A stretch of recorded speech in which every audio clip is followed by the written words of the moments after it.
Misfit Nation. If you're a veteran and you're struggling or feel like you're leading a path towards the darkness, stop and think about those who are around you. Think about how they truly value you, how they will miss you. You are not alone. You need to talk to someone. Someone will listen to you.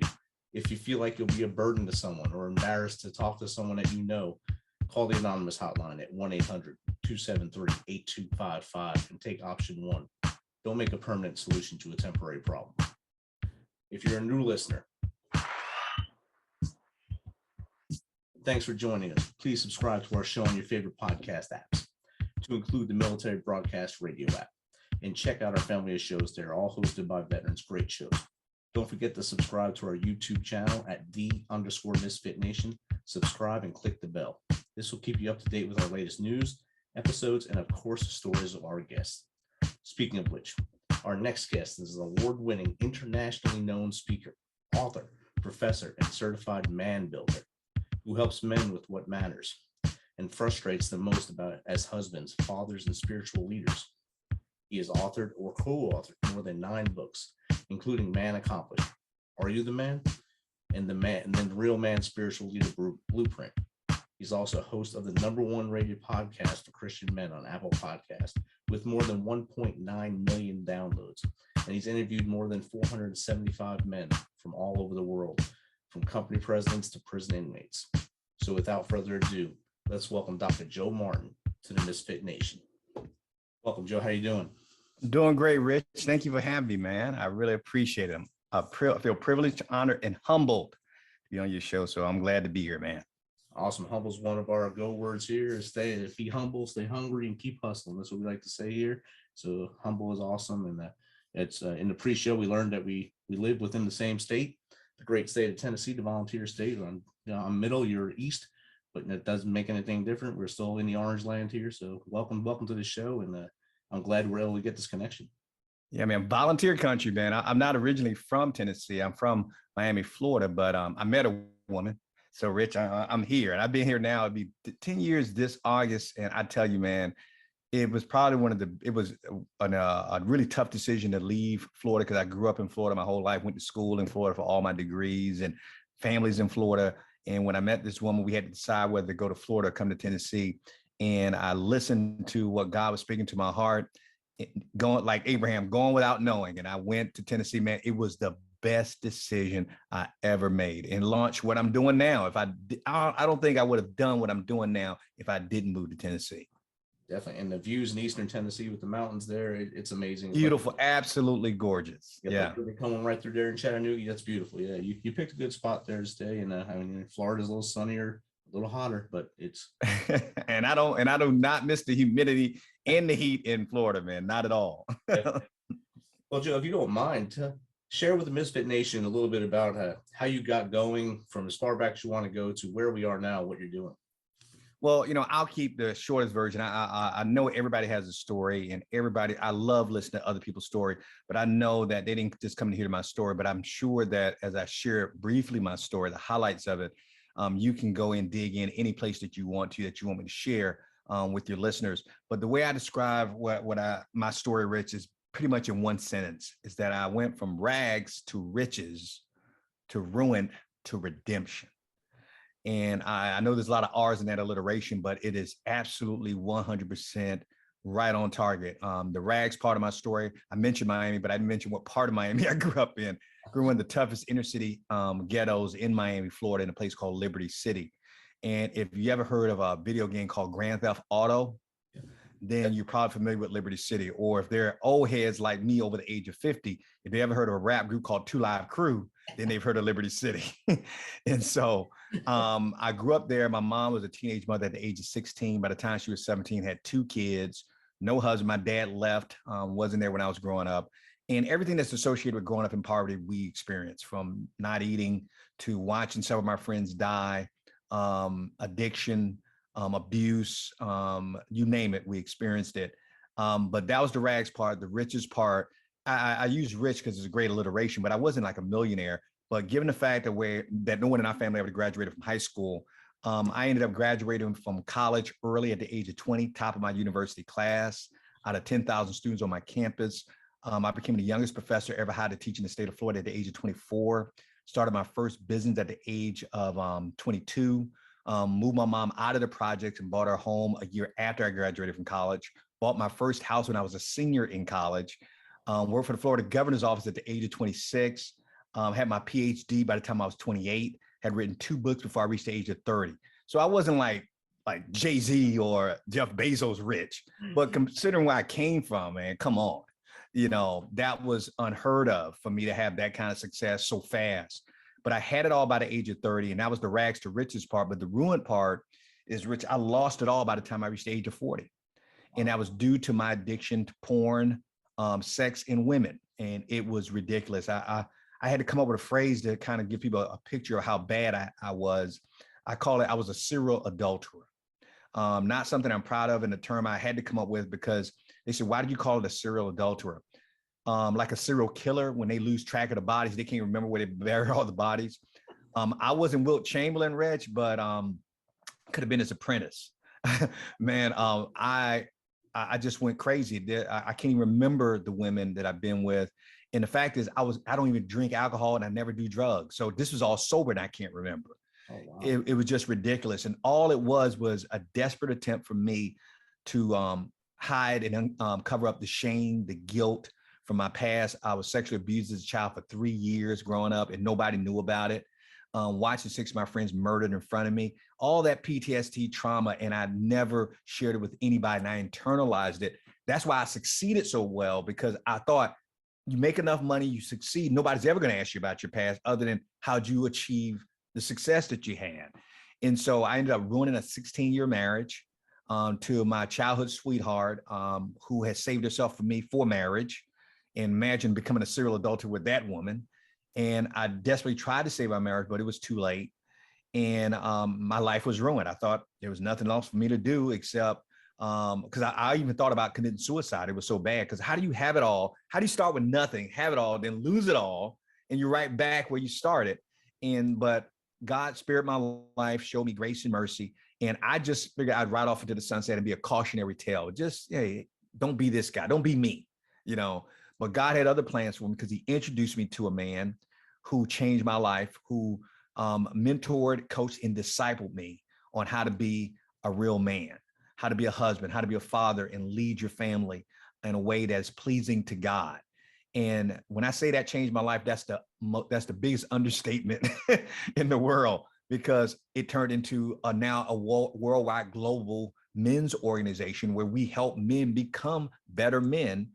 And we teach them by mentoring, coaching, training, accountability, counseling, helping them with their trauma, all this other stuff. And we do it in community. As iron sharpens iron, one man sharpens another. So I'm now living in the redemption phase. I'm now remarried.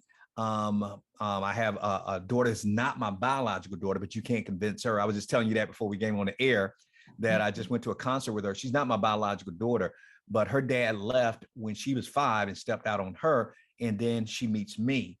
And it was tough trying to build trust with her, but she now has my last name, and she's so proud of it. And we just went to a concert together. She's now in college, 19 years old. We just went to a concert together. And my son runs a nonprofit organization helping inner city kids, now introducing them to the sport of rock climbing. Wow. And so God redeemed my life. I still have to live with the consequences of my choices, because I don't like talking about it a lot, but I know it sets men free. But that's how it also gives us credibility with the men that we reach, because it pretty much, I haven't done everything, but it's nothing a man can tell me that I haven't even tried, or I don't know somebody who did it. So I can relate well to a man from so many different backgrounds. And if you saw our men's organization, Rich, you would think, this is what I describe it. I said, we look like heaven, not church. Some listeners will get that later. Okay. But it's very, very diverse. We have people from Hong Kong, UK, Australia, Guatemala, Canada, Honduras, all over the country. And this amazing thing, because we don't look the same, we don't sound the same, but we all have the same issues, and they come together to help each other. So that's my rags to riches to ruin to redemption story. And obviously there are 4 main chapters, but each one was vital in my development as a man. Definitely. And it's like you were on a roller coaster of sorts. Yeah. Started at the bottom on the teacups, I guess, and you got on that launch of that roller coaster. By 30, you had it all, and then you went in that spiral. Yeah, man. And you were sober, but still didn't remember things because it's still an addiction. Yeah. Blank out everything that's, I guess, the peripherals, so you don't see what actually you're going through, and you've witnessed it firsthand to come out on the other side and now have that redemption that you have now from 40 till now. Yeah, that speaks volumes to you as a person and to the person that mentored you when you were coming out of that fog. Mm-hmm. Yeah, if anything I learned from the whole experience is that as long as you're breathing, it's never too late to become the man that God has created and made you to be. If there's breath in your body, that means you still got a chance. Because I thought my life was over, and now I'm in this new chapter, and I actually believe that I got a lot more years ahead of me to make a difference and make an impact in men's lives. So, of course, if I could go back, people said, how you hear people say this all the time, Rich. If I can go back, I wouldn't change a thing because it made me the man I am today. No, listen to me and listen to me clearly. You crazy for saying that. If I can go back and change everything, I would. Because people say, why would you go back and change it? No, because you're assuming that God could not have gotten me here no other way. And the thing is, no, I wouldn't go back and commit adultery on my ex-wife because it's going to put me in a good place later on. I wouldn't break up my son's family and see him destroyed because his dad couldn't keep his, in his pants. I wouldn't have broken so many relationships. And if you look at the people who tell you that, they're not being sincere when they tell you they wouldn't change a thing. Why wouldn't you? Why would you want to go back and commit murder? Why would you want to go back and rape somebody? Why would you want to go back to prison? Why would you do that? No, I would like to make better decisions, believing in a God that is sovereign, that could still put me in the place I am now with less headaches and drama and trauma. Trauma, headaches, all of them go together. Yeah, definitely. That's right. And you have books out now. You have your men's group. You talked about your worldwide men's group. You said people from Hong Kong, UK, Australia, around the world. I spoke to a man just a few days ago from Australia who has a men's group there. He thought he was the only person having this trouble. Mm-hmm. He was like, woe is me, and down. And he talked to another man, and he's like, I have the same issue, bro. Maybe we should talk to each other. And now they go on retreats with each other. They get in a circle, and each month they talk about an issue. It doesn't have to be the issue that bothers that one person, but an issue, and they all feed into it to help each other to grow. And I think that's kind of what you do with your men's group as well.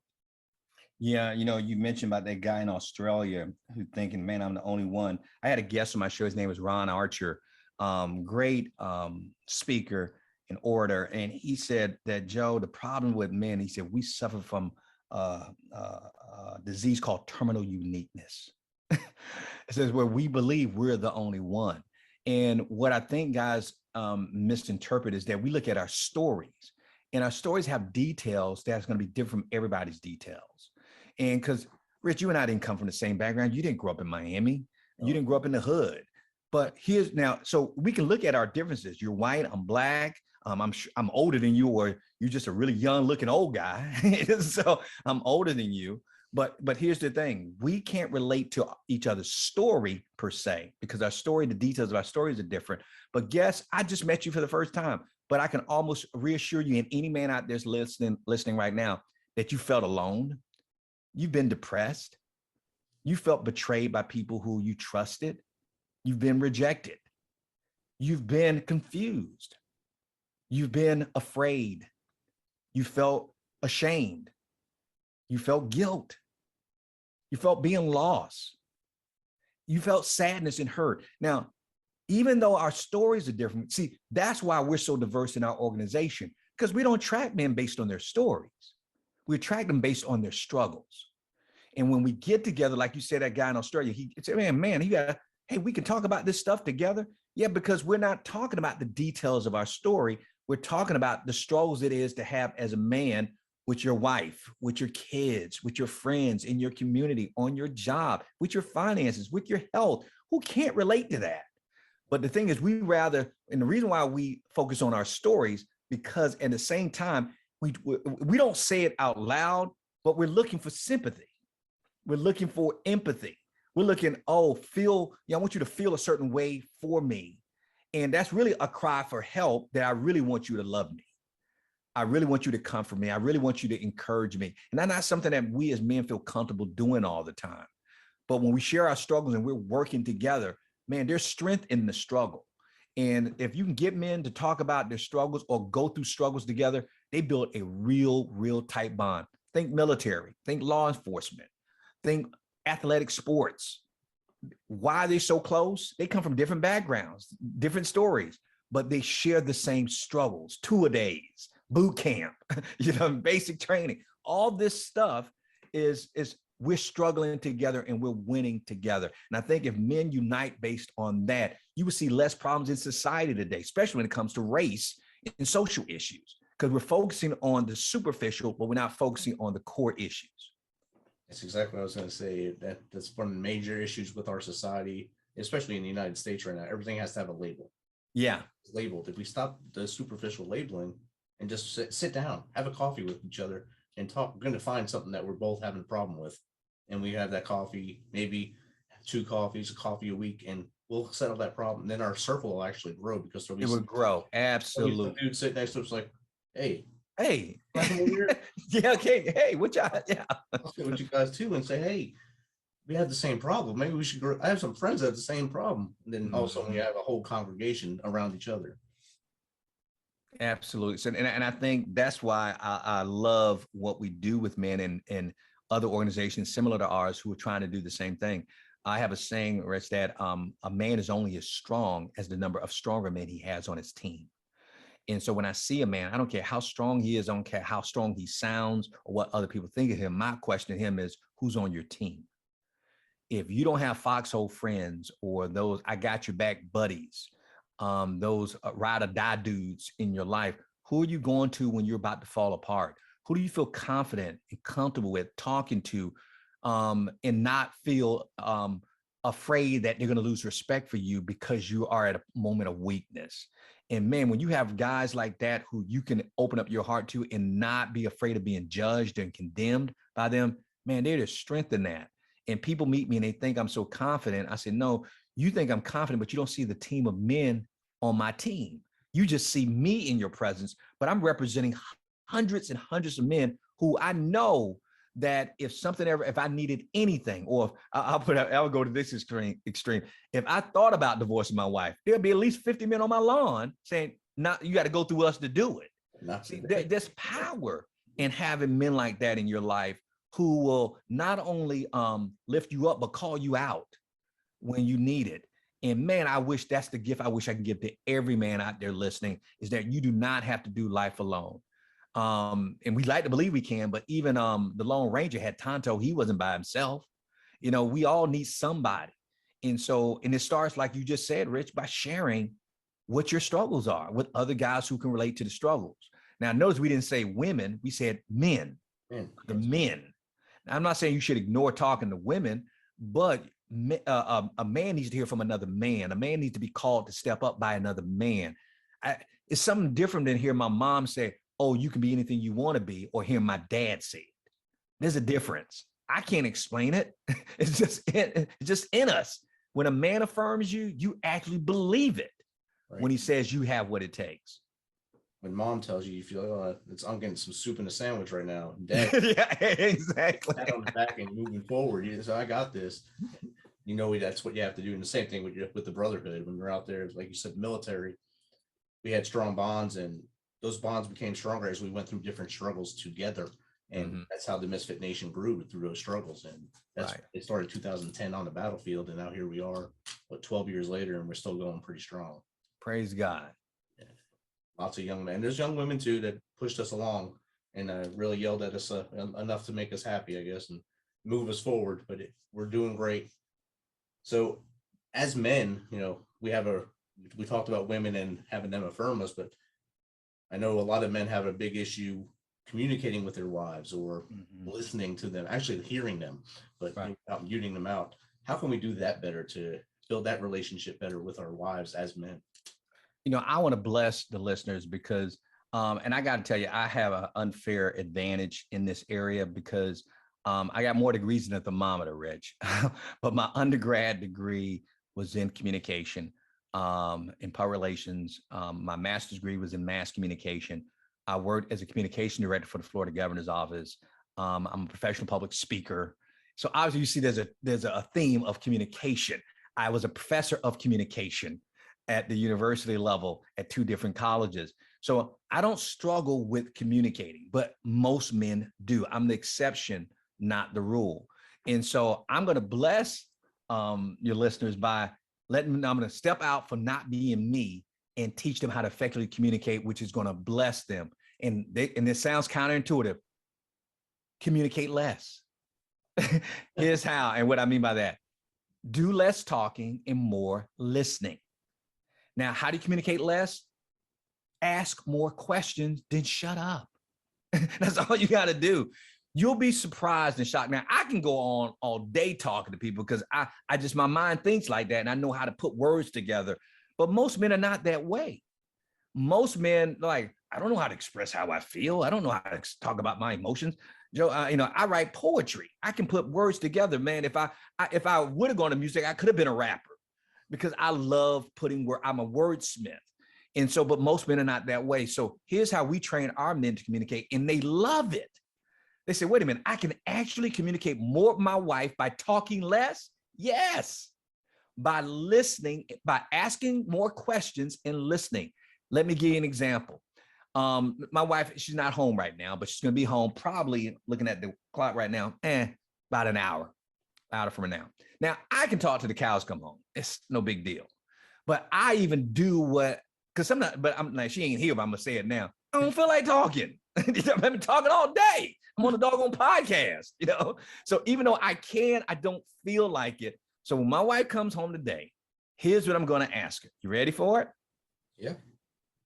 My wife comes home, other than, baby, how was your day? Da, da, da, da, da, da, da, da. I start with, Tanya, what can you thank God for today? What can you be thankful for today? Now, I'm going to help your men memorize this because they won't forget it because they may be trying to take notes. And if they're driving, we don't want them writing. Think of the word love, okay? L-O-V-E. Now, I asked her, what are you thankful for today? Now, what does that got to do with L? Something that I call it, for us, we are believers. We believe in God. So Jesus is Lord in our lives. I want to know what she's thankful to God for. So I'm thinking L, Lord. But if you love your wife, think for the L, what did you love about your day today?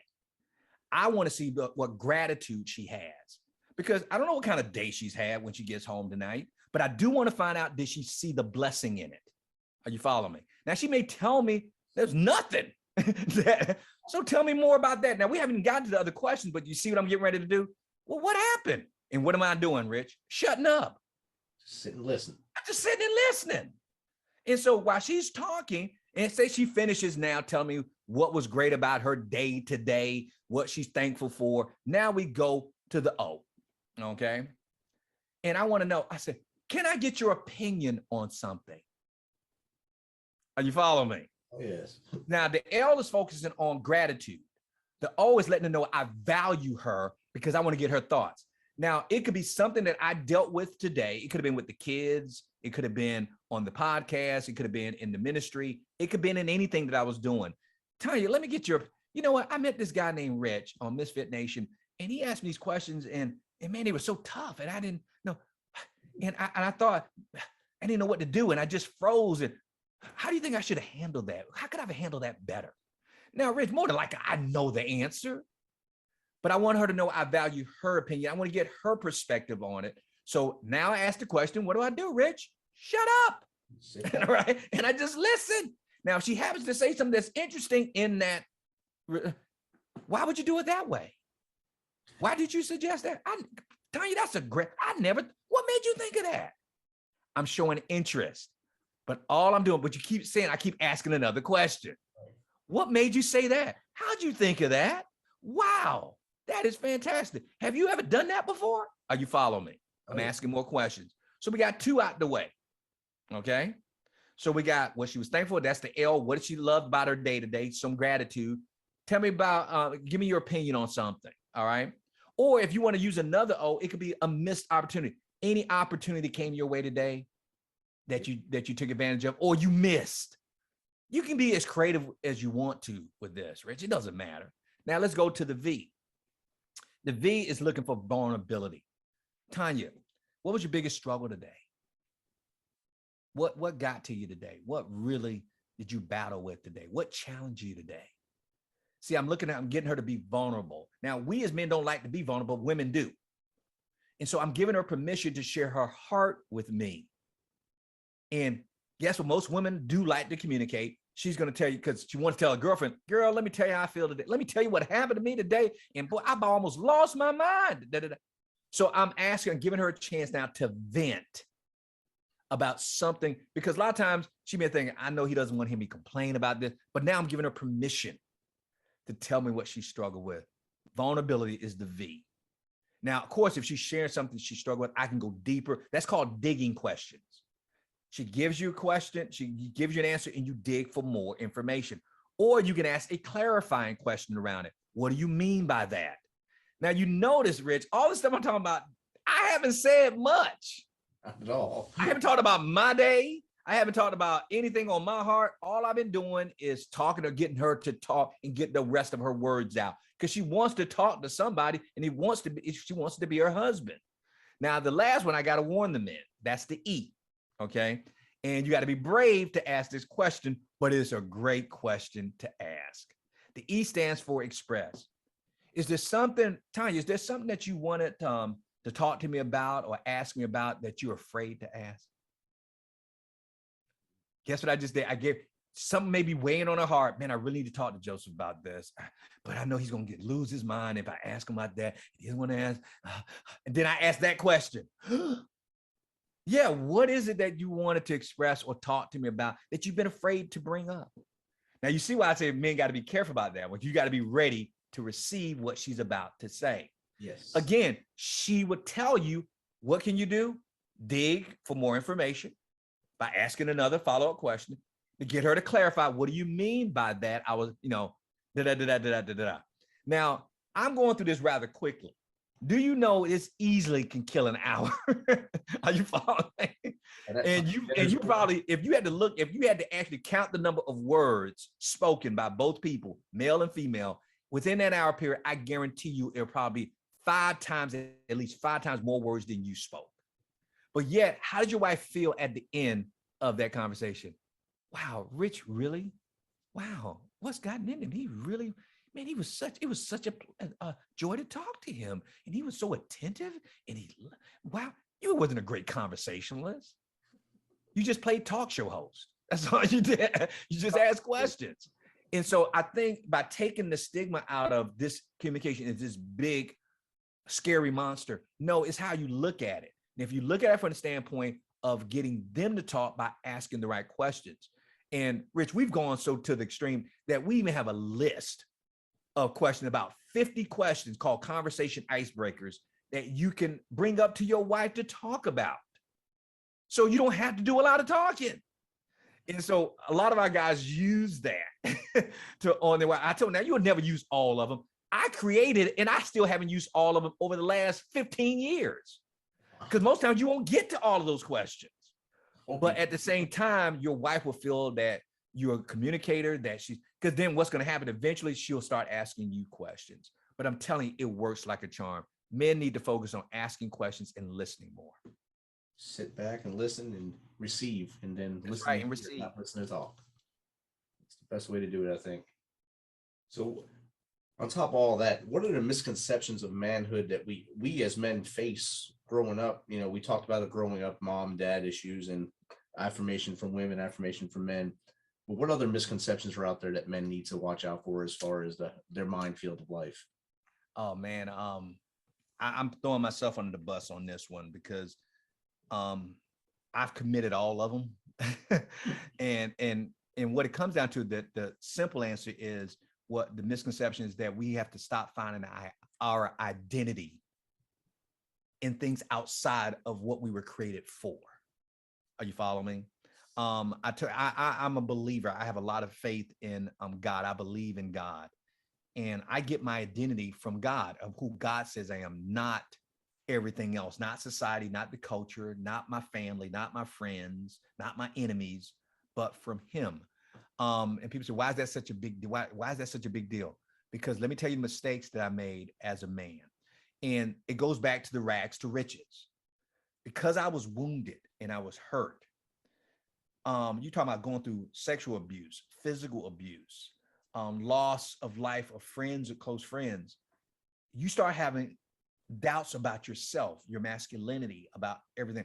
So the thing is, what we start doing, we're on this mad search to find our identity. And here's how most men find their identity. It's not the only way we look for it, but I'm sure the men out there listening will say, man, I'm in one of those. Are you following me? Because let's start with the most basic thing that most men define themselves by. This is what the misconceptions, how it starts. And society just feeds it. The media feeds it. Our family feeds it. Friends feed it. The culture feeds this false identity that's found in, number one, our occupation. I call it the Asians, Rich. Occupation. If you get on a plane with someone, people don't ask you your name first. Guess what they ask you if you're a dude? What do you do? So we define ourselves based on what we do.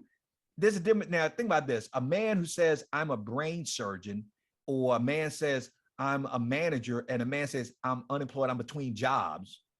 You don't think he feels a certain kind of way, or he think people feel a certain kind of way about him when he says that? Because he's getting his worth and his value from his occupation based on what he does, which transitions to the next Asian. By asking you what you do, and if you get your identity from your occupation, now some men define their identity based on their compensation. Compensation. Now, we don't ask people how much money they make, but if you tell me what you do, I can kind of get a ballpark. If you tell me you're an elementary school teacher, I know you ain't rich. Are you following that? You ain't wealthy, so as opposed to, man, I run a construction company or contracting company. And so occupation, compensation. So think about this. I'm coming up from the hood, and then I become a professor at the age of 24, the youngest in the state. I'm feeling pretty good about myself. And guess what? When I meet you on a plane and you ask me what I do, and I tell you I'm a professor and I look like I can be I'm a child, like one of your children, you're thinking, whoa, impressive. See, that's the reaction I want to get based on my occupation. I'm impressing you. Man, think how much clout I had, which when I was working for the Florida governor's office. And I look like I just got out of high school, and I'm the communications director for the governor. That carried some weight. Are you following me? Occupation. And even though that wasn't a great paying job, people got to think, well, he ain't broke. And he's a college professor with a PhD, which goes to the next one, education. Are you following me? Occupation, compensation, education. Now, we're not just talking about formal education. We're talking about just intelligence, because there's people who never went to college smarter than I am. But that gives us status because we know more than someone else. You know, those people who are well-read, people who've traveled the world, they may not even have degrees, but they know more than you do because they've been exposed to more. And that they get their identity from, I'm smart, I'm the smartest man in the room when I step into it. I've been more places, I've done more things, I can impress people. All you gotta do is play a game of Trivia Pursuit, and you'll see how impressive it could be. Wow, that dude knows everything. And so education, I put that around intelligence, but it could be formal education. It could just be being wiser than anybody around. I get my identity from that. And you can see now how my life followed this pattern. Occupation, compensation. I was making over $250,000 when I was in my 20s, and I never dribbled a basketball before. Are you following me? And so I'm doing it based on intelligence, on my education. Then we got reputation. Reputation. That's how popular we are, how famous we are, how many people know us, how many people respect us, how many Twitter followers do you have, how many views do you get on YouTube? Now, you had mentioned when you introduced about our show being the top podcast for Christian men on Apple Podcasts. Guess what that goes towards? If I found my identity in reputation. You get it? Oh, he must be important because he's now, it ain't 1.9 million, it's 2.3 million now. Are you following me? And guess what? I had to say that because I'm concerned about my reputation. You get it now? Yeah. And so we're defining all these are the misconceptions because all these things don't last. You can lose a job. Guess what? The economy can go south. Education, no, they can't take an education from you, but you can have a brain injury. Right. You can get Alzheimer's. and you forget all the stuff you know. But reputation, you know how fickle that is. We live in a cancel culture. Say the wrong thing, Gone. and you done. Reputation, and if you got your identity in that, you depressed. You may be suicidal. We still haven't heard from Will Smith. Are you fine? Reputation. That dude's on top of the freaking world. And then we have the fifth Asian, intimidation. These are the men who, when we define ourselves based on our strength, on what kind of fear can we provoke in others? Can we get people to, do we have power and influence over other people? Now, I'm not a very big guy, but even I struggle with this because I'm not a big guy. Got what that Napoleon complex thing they got. So my thing is, what can I do? Oh, Joe is important because he has all these contacts. Yeah. You don't want to get on Joe's bad side because, man, he can stop you from getting an opportunity. So when I'm working for the governor's office, do you know that I had a lot of intimidation? Work for the governor's office. If people wanted to get funded, they wanted to get the governor's ear, they had to smooze me. And if they got me mad, Joe won't let us talk to the governor. You see what I mean? So we got level of intimidation. We even do it in the home with our families. Dad is coming home, everybody gets quiet because you got to walk on eggshells because dad will snap and lose it. And boy, don't let him start drinking. So he leads by fear and intimidation. So we got occupation, compensation, education, reputation, intimidation. But you know what? But the thing is, we're looking at the wrong things. Those are misconceptions. I got a suggestion. What if we defined ourselves based on other Asians, like maturation? Gosh. Of how our character and integrity and how we carry ourselves, maturity, you're maturing as a man. What about relationships based on our ability to connect with one another, to be able to empathize, to be able to show compassion and sympathy, to serve and support others? What if we define ourselves based on our motivation? I ain't talking about motivation. Oh, he's just driven. No, what is driving the man? Right. What are his motives? Why does he do what he does? So he's doing Misfit Nation because he cares and he wants to give back. He wants to serve. He wants to empower. He wants to encourage. I want to know your motivation. And guess what? That shows me what kind of man you are. What is driving you? Exactly. And for me, I want to know about his salvation, his faith. It may not be the God I believe in, but I want to know you believe in something bigger than you. What is your due north compass? What is driving your values? What is most important to you and why? I believe in, but I do want to know what is leading you, what is guiding you. We only have a limited amount of time on this earth, so I want to know what is driving you. And I tell my son all the time. He says, "Dad, do you ever?" are you ever afraid? I said, yeah. He said, what are you afraid of? I say, I'm afraid of a couple of things. I say, I'm afraid of somebody who's afraid of truth. And I'm afraid of somebody who doesn't have a fear of God. Because these people can not only hurt you, they can hurt themselves and they can hurt their relationships. But yeah, to me, we have to redefine ourselves, not based on those other Asians, but something that's bigger and stronger than us that cannot be taken away, cannot be dictated by the culture. Definitely. And I'm a true believer that we're just small specks of what's on this earth or just this place we live in. If you walk outside, especially where you are, if you walk outside and look up to the Lookout Mountain, say that's over there. If you look up from I-24 or whatever road you're on and look up, you're just a small piece in a large puzzle of what the world is. So whether you believe in the same God, like you said, that we believe in, or something else, if you worship something else that's bigger than you, that's great. You have to understand that we're just small cogs in the whole piece of this whole earth. You know what was humbling to me when, if anybody's ever been on a cruise, I'm not talking about the first day you're on the cruise, but when you're out to sea, especially when it's dark, go out on the deck. And it's the most humbling thing to me. You go out on the deck, especially when there's nobody out there. You go out on the deck and you look up and you look around.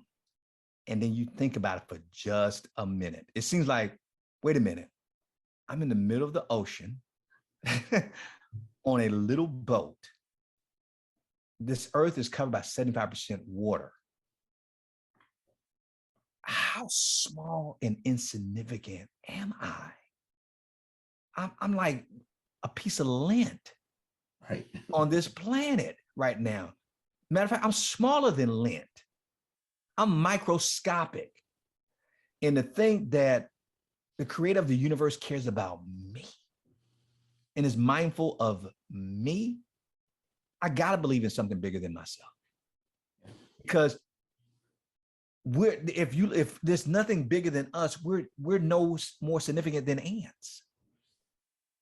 And when I'm out there on that ocean, every time I go on a cruise, I try to do it every time. I wait till everybody's sleeping and I just go out on the deck. It's freezing usually, but to be out in the middle of that ocean and you just look up and you see how it can also be scary too when you think about how that you just on this little, even though it seems like a big cruise ship, you're really small compared to the massiveness of the earth and the planet and the ocean of the body of water.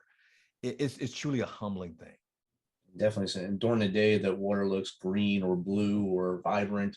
And then at night, it doesn't have that ultraviolet light going into it. So it's now just a dark mass, looks like oil floating around you, around this little dart that's in there. So I'm sure I've never been on a cruise, but I can see it being a very crazy look at night, especially if you're the person on the deck. Yeah, it is. It's very sobering. Let's put it that way. Well, Joe, how does someone get in contact with you to say, get your advice or even have you on their show and maybe get some tips and tricks to help them become better at what they do every day as a man? Oh, that's pretty easy. We say Real Men Connect because that's the name of our organization and that's our website, realmenconnect.com. And, I mentioned earlier before about having the conversation starters. If they would like a copy of that, all they got to do is go to realmenconnect.com and just either they can email us through that or they can set up a call to talk to me personally. All they have to do is go to realmenconnect.com/call. But if they email me, they can request a copy of that and we'll send it to them. I have my assistant or I will send it to them and they'll have a copy of that because we make it available to as many people as we possibly can to help them communicate better with their wives. But realmenconnect.com. If they want to talk to me personally, they can go to realmenconnect.com/call, CALL. Awesome. Thanks, Joe. And thanks for sharing everything with us tonight. I'm glad we were able to connect as two men in the same state that probably ran by each other in Nashville last week. Didn't even know it while you were, the younger old man at the concert that you went to, sitting in the back, and you were actually dancing. Didn't want to show your daughter that you were dancing. You were there having a good time. But I'm sure I passed you up down there driving by or something. But next time you come to town, look me up. We'll go get that coffee and we'll chat. Well, let's make sure we get each other exchange numbers because you're not that far from me. And so I'm always going up to see my daughter up there. So whenever I'm traveling, I try to connect with as many men as I know in my area. So yeah, we'll definitely make that happen. So let's make sure we exchange numbers. Outstanding. I'll send it to you after this, Joe. Thanks. Have a good night. You too.